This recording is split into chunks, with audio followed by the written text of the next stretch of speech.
Welcome to Dejobnik, your command post for clarity and perspective. I now ask unanimous consent that the following members be allowed to sit on the dais and participate in today's hearing.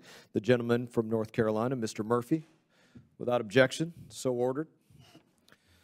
I'm now going to recognize Ranking Member Smith for the introduction of our panel today. Mr. Smith, you're recognized. Thank you very much. And let me first begin with our first witness, Richard Goldberg, who is a senior advisor at the Foundation for the Defense of Democracies. He previously served as Deputy Chief of Staff and Senior Foreign Policy Advisor to former U.S. Senator Mark Kirk, who not only was our Chief Counsel once on this committee, went on to become a distinguished U.S. Senator.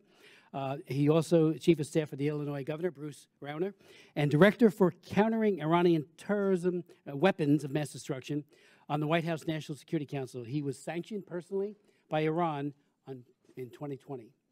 Next, we'll hear from Marcus Schiff, who is the CEO of the Institute for Monitoring Peace and Cultural Tolerance in School Education, or IMPACT SE, a research and policy nonprofit that analyzes textbooks employing standards on peace and tolerance as derived from UNESCO's declarations and resolutions, and presents recommendations to governments, ministries of education, and to policymakers.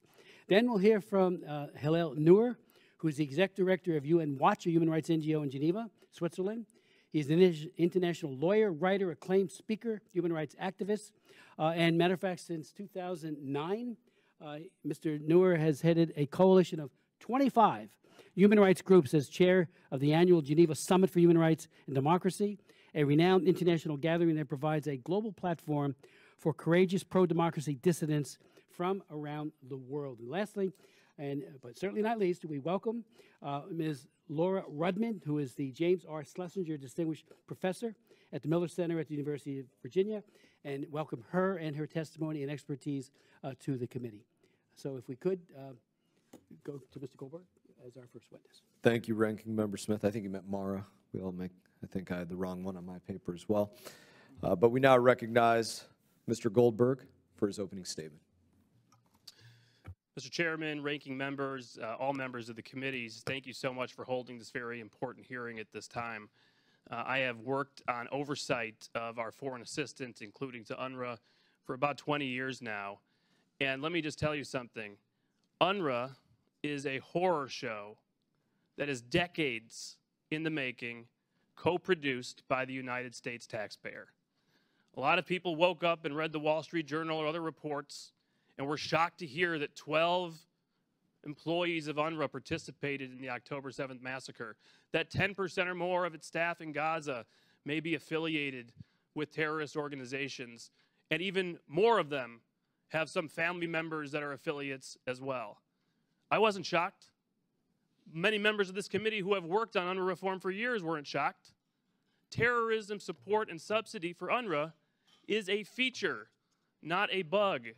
The organization is built from its core mission, its mandate, to indoctrinate generation after generation to hate Jews, to destroy Israel, to be ready to manifest themselves as those that will come to wipe the Jews into the Mediterranean Sea, to fulfill the mission that was outlined in 1948 by Arab armies, never fulfilled, but UNRWA established back then with a mandate to have the political manifestation, the political warfare arm, to get ready to fulfill that military mission.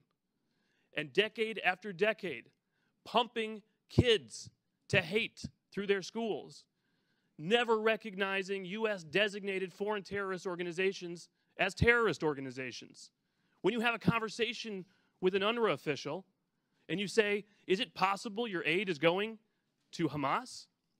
Is it possible families that are receiving cash assistance in your program are affiliated with designated foreign terrorist organizations? Is it possible your staff are affiliated with these groups? The answer is, of course, these are political labels to UNRWA. These aren't terrorist groups. These are political movements. So why would they want to discriminate based on political persuasion? And to a United States citizen, and I would say to our allies around the world, that is in fact horrific, disgusting, and part of the reason we sit here today. Now, when you look at the incitement to violence that has gone on for decades, the internalization and generation after generation to rise up and believe they are refugees waiting to come back to what is today Israel to drive the Jews into the sea. October 7th is the logical conclusion of UNRWA. It is, of course, what they have been training generations to do with the resources we have provided going to these terrorist organizations to help carry out that mission. We're focused on UNRWA in Gaza today because that's where the news is. Follow the news elsewhere where UNRWA operates. In the West Bank, the IDF is conducting daily operations today against terror cells in UNRWA facilities and UNRWA areas. In Lebanon, in the largest UNRWA refugee camp in Lebanon, there have been months of terrorist battles. There's no Israeli presence there. Anywhere UNRWA goes, terrorism follows. We've documented this for years. Now you hear a lot of people saying, well, we can't cut off food, we can't cut off aid, we can't leave people starving. That's true, that's correct. Nobody is calling for that. If only we had another organization that was built to help refugees around the world and internally displaced persons around the world. We should think of such an organization. Oh, that's right, it exists. The UN High Commissioner for Refugees. If only we had an organization built to distribute food aid. That's right, we give them billions of dollars. It's called the World Food Program. If only there was an organization for children and for schools and education and for healthcare. They're all available. It's an alphabet soup. The only reason to remain dedicated to supporting the terror, financing, incitement promoting, genocide promoting UNRWA is to help UNRWA keep Hamas in power in Gaza, promote terrorism incitement against Israel, and maintain a mandate that the region has moved on from, and that is to hate Israel, destroy Israel.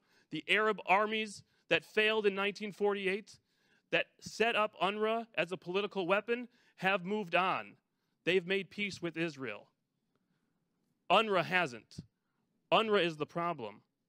UNRWA is a part of what happened on October 7th, and it will keep happening again and again if we keep funding it.